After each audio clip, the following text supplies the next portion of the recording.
Alrighty, we are back with Falcons New Orleans. First play of the game, we're going to be using the motion, identify that it's man coverage. Well, it's not always a guarantee, but it's a pretty good indicator. We motion Mooney. They follow him with their corner, which is an indicator of man coverage. Concept-wise, we have Mooney running an out route, Ray kind of running an in route, and then you have Drake splitting the location between them. So again, we'll go ahead and break into it now. Frustrating game to lose, but we can still glean stuff from the tape. So again, motioning here, they follow. Pretty good indicator that we're going to be seeing man coverage here. And that's what we ended up getting. So right here, again, motioning. And then what you're going to see concept-wise here is Ray coming up, breaking inside. You're going to see Mooney coming in here, breaking outside. They kind of break at the same stem in their route. And then you're going to see Drake kind of on this slow release, get into the face, and then he's kind of coming down this route, almost splitting the area between them. We paired on the backside with just, Kyle Pitts as a generic check down. So really, I can't imagine there's a read on this play in terms of 1 to 2. What I would imagine is Kirk, based on where he's looking right over here. He's probably reading the leverage of both of these guys. So he's reading this leverage here between the corner and the receiver, and he's reading the leverage here between Mooney and this corner. So that would be my guess on what his read is. It's both a pre-snap read and a post-snap read. Check the leverage. If you like the leverage, throw it. And then I would bet you that if he doesn't like either the leverage, the goal is to kind of hit Drake London attacking the area they're vacated. You can kind of see it open up right here. So if he didn't like either of these routes, you'd have Drake kind of coming up here, which is a really interesting concept-wise. I kind of like it. But right here, we get the leverage we want over the middle. Ray wins against his outside corner, who has outside leverage on him. He gets the in-breaker. It's still really good coverage by New Orleans. This is certainly a case of the quarterback beating the coverage with a phenomenal throw. So credit to Kirk Cousins. I like this concept, honestly. I think there's a world where, this isn't there and we see Drake kind of get a nice seam ball. But overall, first third down of the game, Kirk's on point. I think Zach Robinson called a good play. And we get a nice conversion. Next one here, we're looking at a fake screen call into kind of both a seam shot and a go route outside by Drake. We end up throwing the go route to Drake, and unfortunately, it's just a little out of reach, almost make a really nice one-handed grab. Not able to. I think Kirk checks to this, which is also part of it because you often check to screen plays if you like the numbers. So, that's another layer to this play call, I think. But concept-wise, nothing too crazy here. You're just going to see Drake kind of come up like he's looking to block. But he's not really. He's actually going pretty quick down the sideline, and you're going to see the same thing with Pitts coming up here, and then he's kind of just going down. And you get Ray right here as the draw-in player coming up and coming back. And, it's there. I think the seam shot's, a little bit more murky. So right here, if he throws this seam shot, this safety's in position to kind of drive down on Pitts a little bit more, so I understand why he doesn't throw it. I think this is the right decision to make. We just got to put a little bit better of a ball out there. Don't force our guy to make a one-handed catch. But concept-wise, I think this is the awesome one. I think, kind of, again, so you can see them checking to it. And when you check to stuff like this, typically what the defense is thinking is it's probably a screen or they're probably checking some sort of run play. That's just typically what happens. Sometimes you get those kind of alert throws built in. But right here, again, they get the exact look they want. We're just not able to make the catch because we're not able to make the throw. So tough miss. That's life sometimes. It's tough in the NFL to always make these throws. Unfortunately, we miss it here, and it would have been a big gainer. All right, next one here, we're breaking into a throw in which we're going to hit Mooney on a deep out route. And what I want to emphasize with this play is I think he goes the only place with the ball that has a chance of completion. And I think really if he curves this down more, he gives Mooney an opportunity to go make a play. I mean, Mooney had an opportunity. It ends up being like a really high jump ball. I don't think that's the sort of play Mooney makes consistently, though obviously he had the really nice kind of seam catch versus Tampa. But let's go ahead and talk concept-wise. So you're going to see over here we just kind of have a go route. We're going to pair it with Drake on an out route. We got Algier to the flat over here, and then we have kind of an option route coming up here, doing a bunch of nothing, breaking inside. And then Mooney's coming up, and he's going to get some depth, and he's going to break outside. And this is where we're going to end up going with the ball.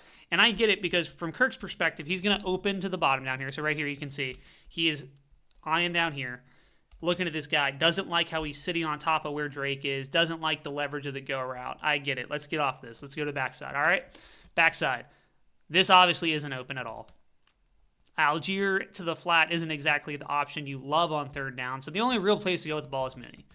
And right here, it's not terrible leverage. I think he really screws himself by double clutching a little bit. I think if he throws this more confidently, it's probably there. I also think, like we were talking about, so you can see all this space, all this empty, vacated space for Mooney to work with.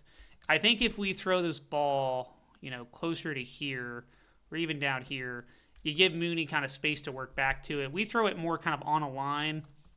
And unfortunately, since we throw it on a line, we're not able to break away from the defender because we talk about man coverage. What's the best way to create separation? You just run away from the defender. So right here, if Mooney suddenly has to just go right here and the ball, is coming here and they get it right around the line, he creates separation just by breaking down. But since you're on this line, you don't really get the sort of separation you want. We were forcing our guy into a really tough jump ball. Saints player makes a good play on it. It's just not there. That said, when you look at the entirety of the play, the other options on the play weren't there either. So this is the only play Kirk can really afford to go to the ball. He puts an okay one out there. If Mooney makes this catch, we're all talking about like what a phenomenal play, but that's just so hard to make. I don't hate the call necessarily. I think the Saints just kind of get us a little bit here, especially with how they cover Mooney. Because the goal here when you go wide like this is you're trying to hunt players. You're trying to get one-on-ones. And Mooney has been so good at winning these deep out routes and these corner routes that we're trying to, give him opportunities to do that. And I think he wins here if we curve the ball down a little bit more, but we don't. So they get a nice incompletion. It's good coverage by the Saints. I have no major criticisms of this play. I think it just was one where, good defense won. All right, next third down. We're hunting for Mooney once again on the deep out route. I think we have an opportunity to complete this play. I understand why Kirk throws it. I think the Saints just do a really good job recovering and making this one of those throws that you either got to fit it in there perfectly like you've done the first play of the game, or you're just not going to get a completion. But I kind of understand what Kirk sees. I think in terms of his eyes, this appears to me that he gets off his first read as Drake, decides to throw it to Mooney. I think he could have had his backside read in Pitts, and we'll talk about that right now. So again, you have Drake coming up, running this in route. You're going to pair it here with Mooney coming up, working his way upfield, trying to get outside here. And then Pitts is coming up, and he's running kind of this backside end. And I think this is here. So to me, what Kirk does is he comes over here. He goes 1. He goes 2. This is where he decides to throw it. And then I think he could have gone to 3, and I think the throw would have been there. So let's go ahead and watch it play out. And then I also think we end up having like a shallow route right here. But, primary reads and whatnot is mostly to Drake here. So right here at the top of his drop, he's clearly looking at Drake. Doesn't like the leverage of the defender. All right, go here. I understand why he throws this because right here you can kind of see he's running this way. And Mooney's trying to stack him to break inside. Break outside, right? So based on this leverage, I understand why Kirk throws. You can see right here, he's like, okay, I got him. And if I just give you the still frame, you probably think we got it too. But again, they just do a really good job recovery. This is when you live in that world of anticipation. Sometimes you're not always going to see it. And we'll kind of see backside here. We should see it from the end zone angle. Why I think we could have potentially gone to Pitts. We'll focus a little bit on Kirk's primary read. So again, right here on Drake, not there. Next. Right there. So if he doesn't like this, I think he can come backside and try to throw it to Pitts over the middle. I didn't quite get the angle we wanted there, but I think y'all, based on the wide view, y'all probably saw the same thing I was seeing. So overall, tough one there. I think that's just the play the Saints got us. I don't think there was anything process-wise with the throw. I think Kirk, I understand the leverage he saw and why he threw it. I think they just did a phenomenal job recovering. All right, next one here, we're going to get Drake London on a really nice out route. I also kind of like what we're doing with the motion. Mooney kind of running that inside seam route, occupying the safety, just giving Drake an opportunity to attack the outside corner in one-on-one, where he really gets him worried about the fade route, the go route, and he's able to break outside and get a really easy completion. This is one of those routes I think he runs really well. The other thing we're doing, again, with motion, just verifying man coverage. So when you motion, we're verifying man coverage. So we know they're following each other. That's an indicator, not a guarantee, right, but an indicator that we're probably going to have this guy on Drake. So we're running Drake up here, really gets the corner worried about that go route, and then we're breaking outside. We're going to have kind of this option route coming up here, and then we break outside, and then we're going to pair it with Mooney kind of coming up here and just running this kind of seam route to occupy the safety and kind of whatever linebackers are over the middle. And then we also kind of have, I guess, backside Pitts coming up and kind of running this in. And then Bijan's in pass pro and releases kind of to the flat on, not really to the flat. He kind of breaks back inside, but he's not really critical to the play. He's more of a check down option. So right here, top of his drop, where is he looking to throw?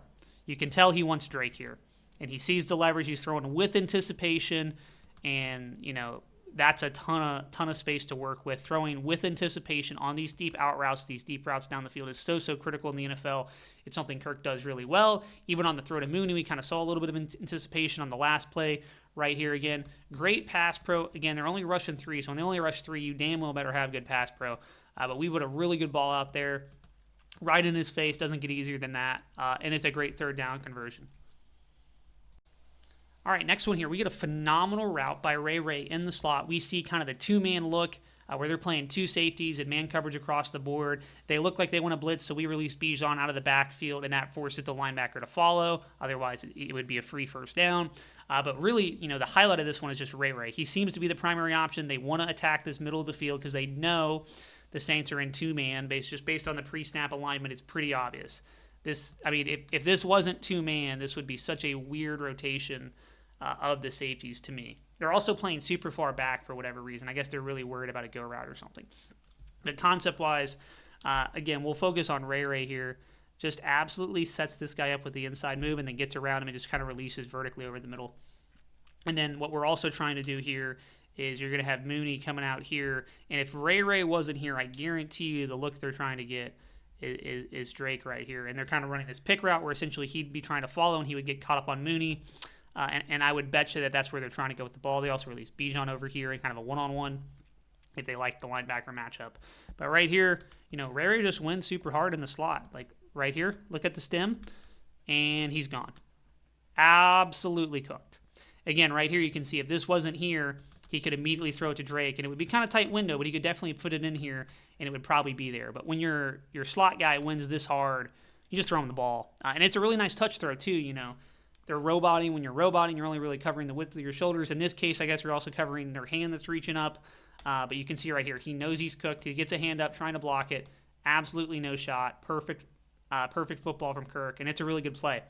The throw to Drake was going to be there. So even if this primary option wasn't there, the throw to Drake London is going to be there. So either way it went, I think this was a really good play call by Zach. I think this is a really good play by Kirk here. All right, next one here, 3rd and short. We're running Bijan outside zone to the right. We'll focus on where the hold call kind of comes in and how I think it did affect the play. It's always tough on critical downs when a hold affects the play. You don't always know if the refs are going to call it. They call it here. I don't have an issue with the play call. Again, it's 3rd and 1. Go out there, get it. Where the hold call ends up happening is here between the center and the guard. Obviously, Kirk's in the way. Can't really fix that. But what you're trying to do is essentially pass this off. The center's going to engage with the nose tackle. You're trying to get Bergeron over here to catch him, and then you're trying to get your center out to pick up the linebacker. And then you're going to come over here, blocking there, and we're running right behind McGarry. And that's kind of the goal of the play. So you can see here that I think the hold really does matter, because right here, if he pushes off, they get the pass off, he's trying to run and make this block. I think he gets there on time, and I think he makes this block. At the very least, he'd be coming down, and he's pushing this guy out of the way, and that gives Bijan the kind of up the middle kind of run. You're going to see Lindstrom kind of regains his leverage on this player right here. So again, if this guy is getting blocked, I think we pretty obviously get the 1 yard we need for a first down. So thank you, refs, for at least making the right call. It's always frustrating to me when the refs just let you get away with whatever because it's a 3rd down or 4th down or whatever down it is. It's always frustrating, but they make the good call here. All right, next one, we got a pretty brutal one here. It really cost us, I think, in this one. I can't remember if this is one of the field goals Q hit or not. All I know is we had an opportunity for a touchdown and we don't get one. It's pretty unfortunate. I think, to me, this is on Kirk Cousins more than anybody. I don't really understand why we're double clutching. I think we need to trust ourselves and just throw this on time with a little bit of anticipation. And since we double clutch, we're not able to get it out there. It gives an extra quarter second, half second to the lineman having to pass pro, and then they end up knocking it into us, and we get an incompletion. So pretty unfortunate there. What are we doing? You're really just going to see Drake London come up here and absolutely cook this individual. So right up here, coming up here, kind of sells that outside move. It gets right across his face towards the end zone. You're also going to pair it kind of with this hitch route along with Drake, or not Drake, I'm sorry, but Pitts up here running kind of a hitch along with Bijan at the flat, and then Ray's over here kind of just doing a go route type thing. So we'll focus right here at the top of his drop. He's trying to throw this. You can see his arm. Look at Kirk.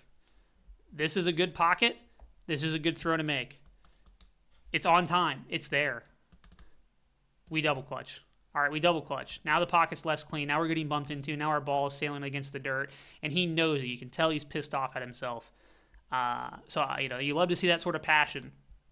It's just unfortunate that, we're not on time. So again, right here, top of his drop, one hitch, rip that. That is perfect. He's going to put that shit right here. Drake's going to be right there. It's going to be an easy touchdown. But when you double clutch and your tackle, again, this isn't a winning rep by Jake Matthews. I'm not here to pretend it is.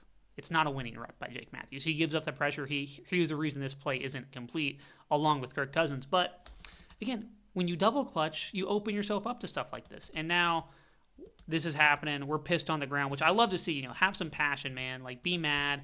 But it just sucks, especially in a game you lose and you have opportunities like this where if you just trusted yourself and played on time and rhythm, which he's usually so good at doing. He doesn't often double clutch and kind of second guess himself. But right here he does, and ends up costing us. Nothing fancy on this one. We're using the 3-by-1 formation to hunt Kyle Pitts' matchup here. We like the matchup. We like the press coverage. We trust our guy. We throw a really nice go ball. And Pitts, to me, he's not necessarily a guy that I trust to win jump balls. What I think where he's good at is you can put it out in front of him. He's really good at using his length and his frame to kind of reach out and make these sort of catches. I think that's something he's really good at doing. So again, not a whole lot of analysis here. What I'll say is when you see this coverage, this is one-on-one press coverage. Your whole job as the quarterback is to hold this safety. Just hold him for a quarter second, look over the middle, and then if you like this matchup and that's where you want to go with it, throw the ball. So again, right here, we're holding him. All right, we're off. Safety's moved. We're throwing this ball because we like it. Right here, just phenomenal placement. Pitts, again, fully extended. This is something I think he's really good at, is making these like full extension grabs, kind of Mike Evans type grabs. Mike Evans to me also isn't necessarily someone I usually think of when I think of a jump ball specialist. Obviously, Mike Evans is an amazing receiver, Hall of Famer, right? And when I think of Mike Evans, I think of him using his length and his size to kind of win versus corners, even when the corner's in pretty good position. So great play by Pitts, great throw by Kirk. All right, next one here, I really like the process here, trying to attack their linebackers in coverage, trying to take advantage. I assume 20's a linebacker. Trying to take advantage of kind of that too deep look, pre-snap indicator that this is going to be open, middle field open, and just taking that seam shot. We're just not able to come down with it. I think it goes through our hands. I want to verify that before I put somebody on blast. I think it's also, pretty well covered. I think the linebackers did a good job making up space. But in terms of what we're running, so right here, the ball's going to go to Ray, kind of just on this seam shot, coming up here, right down the hash. You're going to see Drake coming up here, kind of stopping, and then he's going to try to go on this double move, and we're going to pair it with this kind of sit right here. And then we have Pitts kind of one-on-one again as a go route. So right here, top of his drop, he sees all this space. He throws it on time to me. I think their linebackers just does a really good job making up space. I don't know who this guy is, but he does a really good job getting there.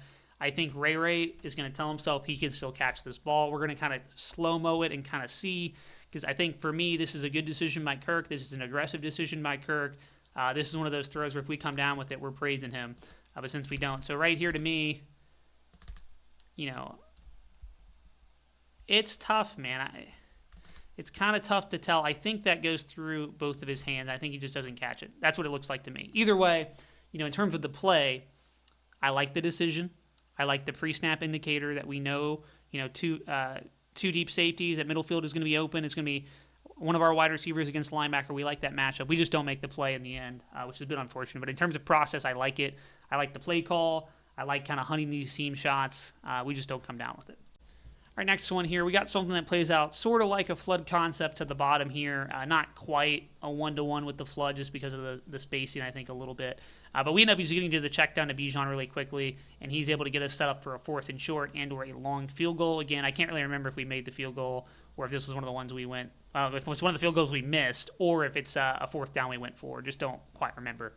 But right here, when I say it's kind of a weird version of a flood concept, so you're going to see Mooney coming up here, kind of running that corner traditionally. You're going to see Ray coming up here, and then he kind of just runs like a stop route, kind of filling this intermediate zone, and then you end up getting Pitts chipping, releasing out kind of to the flat, and you're going to pair it with over here, Drake coming up, kind of running this deep in route, and then where the ball ends up going, which is just Bijan on kind of a quick, flat check down, kind of hitch check down. Not to the flat, rather, but, upfield. You get the idea. So right here, again, Kirk just knows, based on the depth they're playing with here, opens to the right. None of the angles are really there. Could he have tried this corner throw? Maybe. It would have been a tough one. But he gets backside, just throws it to Bijan here. Bijan's able to make a good play, kind of make them miss, get upfield, set up a 4th and short and or a long field goal. Like I said earlier, I can't really remember if this was the field goal we made or if we went for it on 4th down. Either way, I like the process from Kirk here. Don't force anything. Set yourself up for the next down in a tight game. Something he's, for good or bad. He does it for bad sometimes, not going to lie. But for good here, I think he made the right choice. All right, one of our other few kind of 3rd and shorts right here. We're just going to run Bijan up the middle. To me, this appears to be just inside zone. I don't think this is a deal. It looks more like inside zone to me. And it's just a really easy conversion. Again, this was, I want to say 3rd and 1. We get like 2 yards. Just an easy conversion for us to kind of keep the game moving. So I won't spend too much time on it, but you can just see, I think, for me, kind of the highlight here is Jake Matthews making this block right here. So kind of this exchange here, and then using Charlie Warner to occupy this player. And just kind of giving us space. And again, Bijan does a really good job navigating this. He could have just tried to truck this guy, but he knows he can get inside and try to, use his twitchiness inside the tackles there to make a good play. I forgot to clear the yellow lines there for a second. But yeah, so just again, really easy conversion in the run game. Really easy job getting upfield and making this happen. All right, this one's a real bummer because I think we're running what I've heard referred to as Ocean, where it's essentially these 3 deep hook routes, and whatever this kind of middle field player does, you throw to the open guy based on which side you're reading. And unfortunately, we just get beaten past pro. I also think that the check down to Pitts was there. It's all sorts of a disaster. It's really a shame. At least we get on top of the fumble and we give ourselves another chance late into this one. But it's a shame, man.